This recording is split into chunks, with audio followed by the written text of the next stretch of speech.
Hi hello నమస్తే friends. Good evening all of you. Welcome to my channel Krishna ఈస్ట్ cooking blogs. So ఇక్కడ నేను సింపుల్గా హెల్దీ రెసిపీ బ్రేక్ఫాస్ట్గా చేయబోతున్నానబ్బా.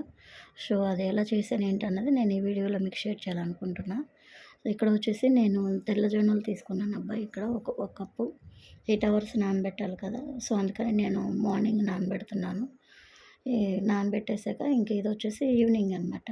ఈవినింగ్ చూస్తే చూడండి బాగా మంచిగా అయితే నానిపోయి ఉన్నాయి. సో ఇక్కడ వచ్చేసి నా దగ్గర బ్రౌన్ అటుకులు అయితే ఉన్నాయి. దాంతో వచ్చేసి నేను ఒక పావు కప్పు అయితే వేస్తున్నాను.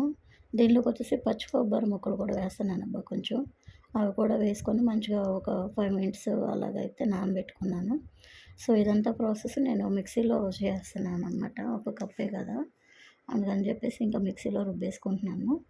ఈ కొబ్బరి ముక్కలు చిన్న చిన్న ముక్కలుగా కట్ చేసుకొని ముందైతే మెత్తగా చేసుకున్నాను. అవి అయిపోయిన తర్వాత ఇంకా శుభ్రం కడుక్కున్న జొన్నలు ఏవైతే ఉన్నాయో అవి కూడా వేసేసి నేను పిండి అయితే రెడీ చేసుకొని గిన్నెలో పెట్టేసుకున్నాను.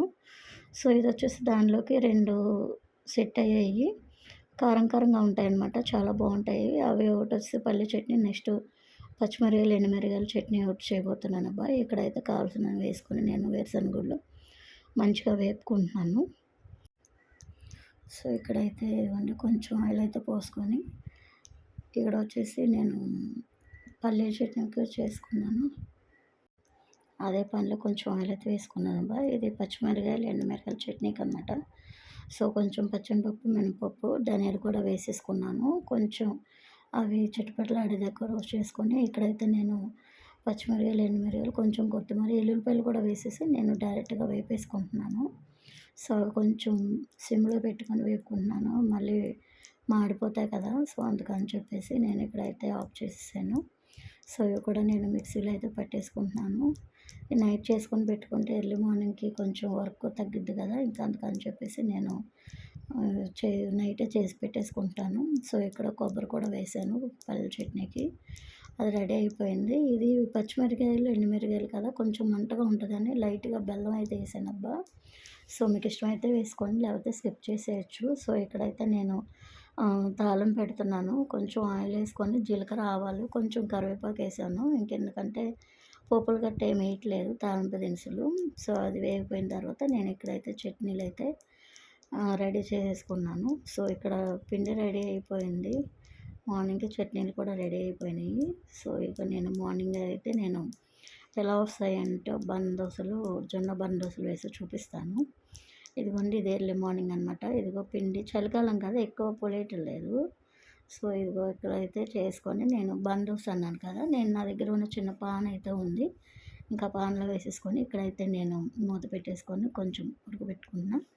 సో ఇదిగోండి, దోశ అయితే రెడీ అయిపోయింది. కారం దోశ అన్నాను కదా, ఈ కారం దోశకి నేను పెట్టేసుకున్నాను వేరేగా చేసుకొని బాటిల్లో.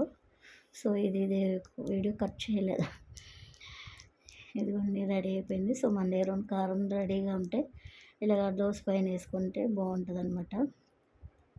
దీనిలోకి చట్నీలు కూడా చాలా బాగున్నాయి అబ్బా. సో మేము ఆల్రెడీ తినేసాము. ఈ వీడియో ఇప్పుడుగా ఒక 3 డేస్ అవుతుంది, ఇప్పుడే పోస్ట్ చేస్తున్నాను. తినడం అడిగిపోవటం కూడా అయిపోయిందనమాట. సో ఇక్కడైతే మంచిగా కలర్ఫుల్గా ఉంది కదా, ఇదిగోండి మంచిగా అయితే 2 చట్నీలు ఇలా ఈ సైజు ఉంటే కనుక మంచిగా ఉంటుంది. ఇదైతే నేను తినడానికి వేసుకున్నాను. సో నాకు లాస్ట్కి ఒకటే మిగిలింది అట్టు. ఇది చాలా బాగుంది, చట్నీలు సూట్ అయినాయి. నాకైతే చాలా బాగా నచ్చింది అబ్బా. మీరు కూడా ట్రై చేయండి, ఒకసారి ట్రై చేసి ఎలా ఉందని కామెంట్ చేయండి.